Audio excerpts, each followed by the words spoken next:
We're live. Well, good afternoon, Charlottesville. It's good to be with you for our midweek update. I'm Gary Heaton. This is Phil Woodson at First United Methodist Church. Let's turn this into a talk show. We need an intro music and guests, and we need a band. Right, coffee hour with the pastors. We'll interview. We should start interviewing people. It's a Zoom. We can get more people in on this. That's right. All right, get ready, church. Well, listen, I just turned off the inauguration. Lots of prayers, lots of great music. Lady Gaga, oh my goodness.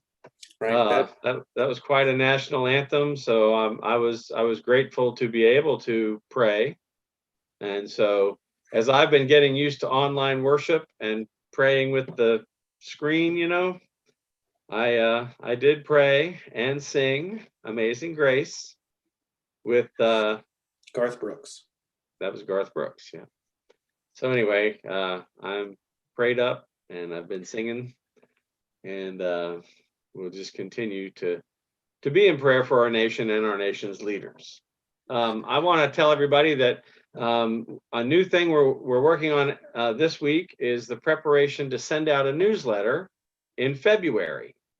And that newsletter will be going out by snail mail. It'll be a letter plus a lot of information and upcoming events in the church. So look for that in the mail. We will be announcing the hiring of a new youth ministry leader, and there'll be a bio, an introduction of his family and all in the upcoming newsletter. So look for that.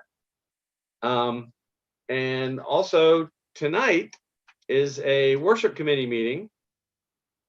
And we're going to kind of evaluate where we've been with online worship and then the curbside communion in person, and then suspending that. And we are still in a high infection rate, so we're not really encouraging people to gather, but we do have an idea for the next new manifestation or pivot in our online worship. So we'll be talking about that tonight. Anybody who'd love to be in on that conversation, please contact Kathy Berlin, get the Zoom link, and we will meet you tonight at 7 o'clock.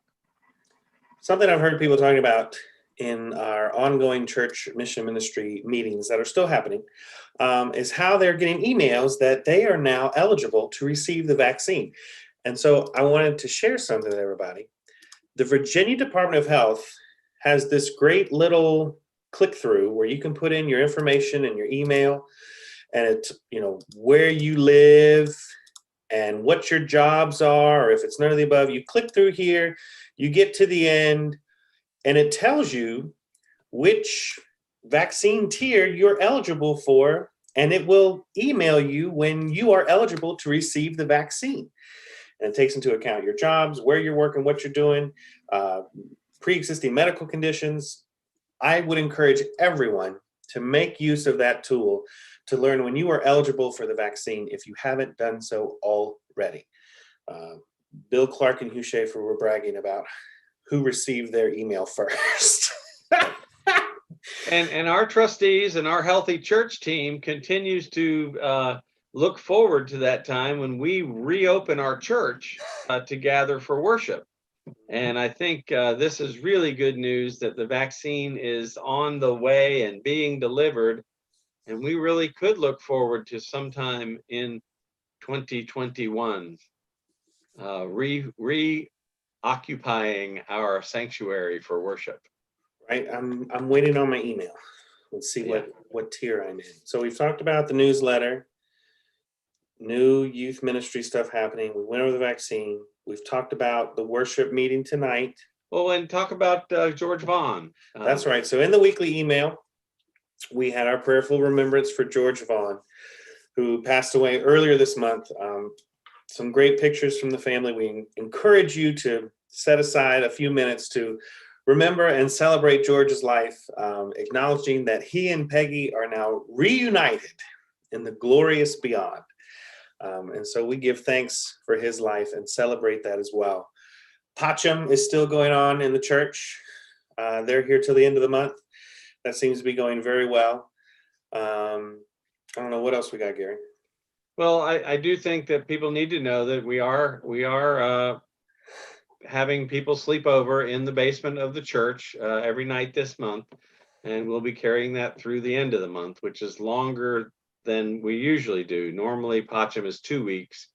But because of COVID, churches are trying to take a month. And we're trying to be real careful with that and take care of those folks who are so vulnerable and get them in out of the cold. And I think lastly, just to let the congregation know that our ministry teams continue to be at work in and around the church and in the community. Cindy Remington is planning a ministry council meeting, and anybody who's got some ideas about how we be in ministry during a pandemic, but also what we're looking forward to as the pandemic ends or as we slowly evolve out of it. So yeah, please be in touch with your leaders. The Zoom meetings are on the website. And I just encourage everybody to maintain conversation and connectivity. Please fill out the Google forms if you would like to be in the church for a meeting or a Bible study. That's available on the website as well. And we will just continue to be the church, to be in ministry, to serve God, to serve our community as best we can. But mostly, I want to remind people it still is one of the highest infection rates right now. And so please be careful. All this good anticipation of the vaccine is so hopeful, and it's really helping me kind of lean forward. But please be careful, wear a mask, wash your hands, social distance, and don't go out if you don't have to. So that's kind of where we are. You're going to be noticing Phil and I are not doing our midweek update, and probably some of our worship elements are not going to be in person. If Phil and I don't need to be together, we're going to try to find some ways to do that virtually. And so stay tuned for that, because that'll be I don't know where Gary goes. Yeah, I don't right. know what he does. Don't keep tabs on him. Who It's he's all- talking to. But we do love hearing from everybody else. So please continue to send us texts and emails and let us know what's going on with you. The pandemic ponderings are still in the newsletter. So if you've got some thoughts or something hopeful and enlightening to share with other people, I think that's one way we can lift each other up, even as we're trudging through this pandemic. All right. Very good. Amen and amen. Stay safe and stay connected. Hope to see you tonight at worship.